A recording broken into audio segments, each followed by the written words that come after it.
안녕하세요 여러분. 땅을 딛고 길을 나서다 지도와 지리 강의를 맡은 김종근입니다.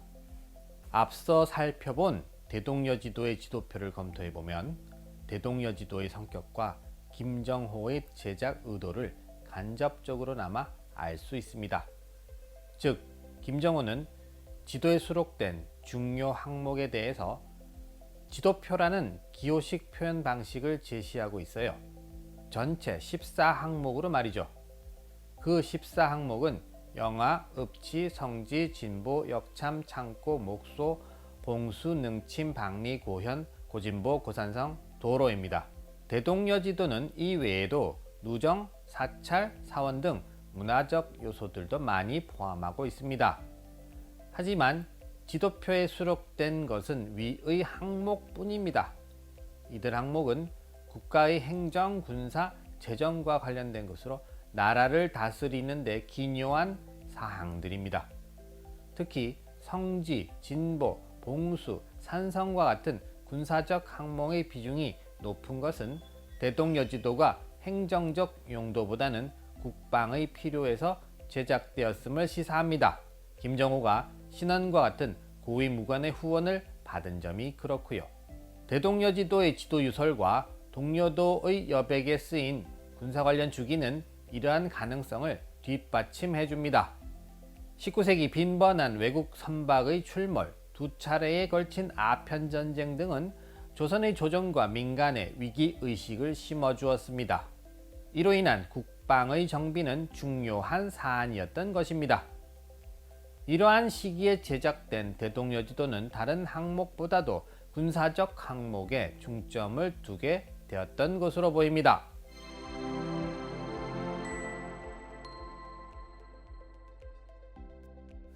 동여도와 대동여지도가 수록 내용에서는 거의 일치하고 있지만 표현 기법에서는 대동여지도가 더 정교한 느낌입니다.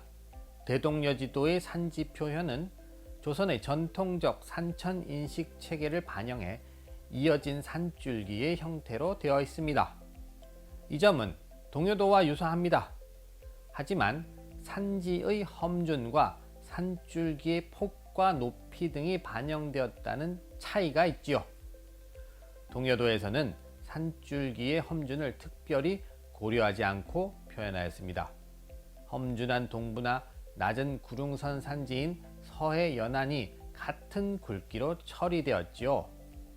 그러나 대동여지도에서는 산지의 형세에 따라 표현된 산줄기의 굵기가 다릅니다.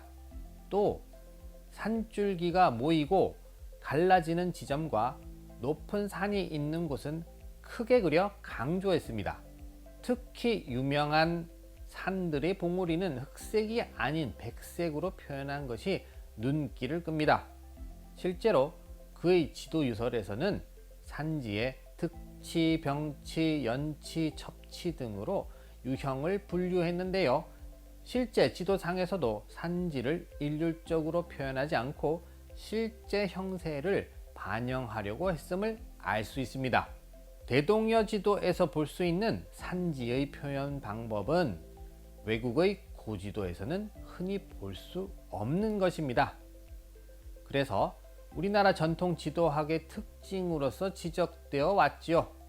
산맥 위주의 지형 표현과 백두산을 조종으로 한 산맥 표시가 특징적입니다. 또 동서 북쪽 사면이 산으로 막힌 삼태기 같은 지형과 취락의 주산 표시 등은 풍수 사상의 강한 영향으로 해석됩니다. 더 나아가 김정호 역시 풍수 사상에 많은 영향을 받았던 학자로 평가되기도 합니다. 그러나 대동여지도의 지형 표현은 김정호에 이르러 갑자기 나타난 것은 아니고 오랜 역사적 근원을 지닌 것으로 판단됩니다. 실제 남겨진 일부 목판본 전도에서도 산지를 연맥식으로 그리고 산지의 구조와 험난하고 평탄함을 함께 표현하기도 했습니다. 물론 이러한 인식의 형성에는 고대로부터 내려온 풍수적 사고가 많은 영향을 끼쳤음은 부인할 수 없습니다. 그러나 김정호가 풍수학에 기울어져 있다거나 풍수학의 영향을 많이 받았다는 생각에는 동의하기 어렵습니다. 김정호의 저술을 포함한 어떤 곳에서도 그가 풍수학에 심취되어 있음을 입증할 만한 기록이 없기 때문입니다. 그뿐만 아니라 그는 당시 풍수학과는 구분되는 여지학의 권위자였음을 염두에 두어야 합니다. 김정호는 신비적 지리관을 철저히 배격하고 오히려 현실적 필요, 타당성에 근거한 지리학을 추구했습니다. 당시 풍수와 지리를 동일시했던 학자들과는 달리 다산정약용과 같이 풍수와 지리를 철저하게 구분하였지요. 그러면서 나라를 다스리는 근본으로서의 여지학을 강조했던 것입니다. 하천은 쌍선과 단선을 혼합하여 표현했습니다. 넓은 하구에서 차츰 좁아지다가 어느 지점에서는 단선으로 바뀌어 골짜기에 이르게 됩니다. 이러한 방법은 강폭을 기준으로 삼는 현대 지도의 수계 표현 방식과도 유사합니다. 이는 또 동요도와 다릅니다. 여기에서 쌍선에서 단선으로 바뀌는 기준은 몇 가지 근거를 통해 가늠해 볼 수 있습니다. 당시 하구로부터 배가 올라와 운항할 수 있는 가항 여부에 따른 것으로 해석해 볼 수 있지요. 단선으로 그려진 하천에서는 주요 간선도로상에 나루터의 이름이 발견되지 않기 때문입니다. 또 국가에서 세운 조창, 수참 등이 없는 점 등을 근거로 쌍선으로 그어진 유역까지가 당시 배나 뗏목의 운항이 가능했던 하천이었던 것으로 볼 수 있습니다.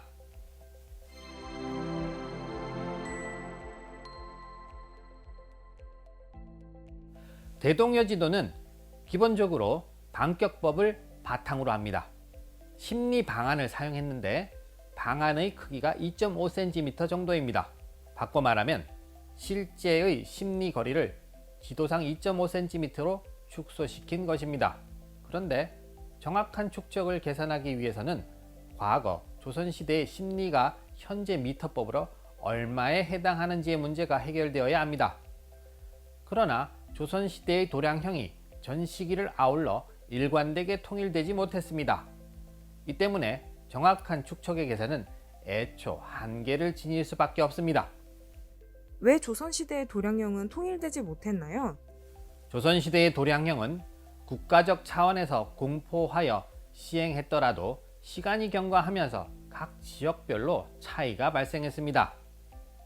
특히 전쟁으로 난리를 겪은 이후 도량형 자체의 질서가 깨지면서 통일된 기준과 원칙이 일관되게 적용될 수 없었습니다. 따라서 대동여지도에 대한 축척도 대략적으로 추정하는 수치일 뿐 정확한 축적을 제시할 수는 없습니다. 또 대동여지도가 현대 지도와 같이 근대적 측량에 입각한 자료에 의해 투영법을 적용하여 제작된 것이 아니기 때문에 오차가 생길 수밖에 없습니다. 다시 말해 김정호의 지도 자체가 지역별로 정확도가 달랐기 때문에 모든 도엽이 심리를 현재의 2.5cm로 균등하게 축소해서 그렸다고 보기도 어렵습니다. 따라서 실제 도면으로 축척을 산정하는 것도 무리입니다. 즉 현재의 지도와 비교하여 김정호 지도의 축척을 계산하는 것인데요.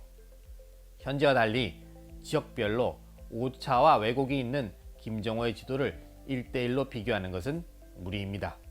따라서 축척 계산은 김정호 지도의 제도 원리를 알 수 있는 방궤도를 기초로 이루어져야 할 것입니다. 학계에서는 김정호 지도의 축척에 대해 많은 논의가 있었습니다.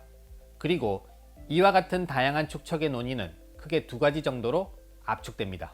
즉 심리를 약 4.2km로 보는 견해에 의하면 축척은 약 1대 16만이 됩니다. 한편 심리를 약 5.4km로 보는 견해에 따르면 축척은 약 21만 6천이 됩니다.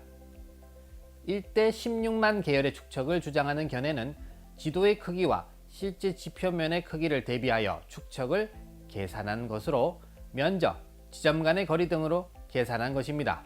그리고 1대 21만 6천의 축척은 경의도 1도의 거리 관계에 대한 기록을 바탕으로 계산한 것이죠. 축척에 관한 다양한 논의는 이전 시기 대동여 지도 연구의 주요한 부분을 이루었습니다. 지리학뿐만 아니라 측지, 측량학 등에서도 대동여 지도에 대한 관심이 높았습니다. 축척 관련 연구는 긍정적인 측면과 아울러 부정적인 측면도 지니고 있음은 부인할 수 없습니다. 무엇보다 김정호 지도에 대한 논의를 축척에 한정시킴으로써 김정호의 지도가 지니는 다양한 면모의 평가를 소홀하게 했다는 점을 들 수 있지요. 대동여 지도는 19세기 당시로는 조선 지도학의 최고봉이라 할 수 있습니다. 하지만 정밀한 경의도 측량이나 거리, 방위 측정에 기반한 측량 기술의 미비로 현대 지도와 비교했을 때 오차가 발생할 수밖에 없습니다. 그럼에도 불구하고 대동여 지도는 최첨단 과학기술에 의해 제작된 현대 지도에 비교해 보아도 뒤지지 않습니다. 북부지방의 일부 지역을 제외하면 현대 지도의 한반도 윤곽과 거의 일치합니다. 근대적 측량 기술이 도입되기 이전에 전통적인 방법으로 제작된 지도라고 믿기 어려울 정도로 말이죠. 이로 인해 일제는 한반도와 만주의 지배권을 둘러싼 러일 전쟁 때와 1910년대 토지조사 사업 때도 대동여 지도를 기초 지도로 활용했다고 합니다. 그럼 여기까지 대동여 지도의 특징에 대해 알아보았습니다. 감사합니다.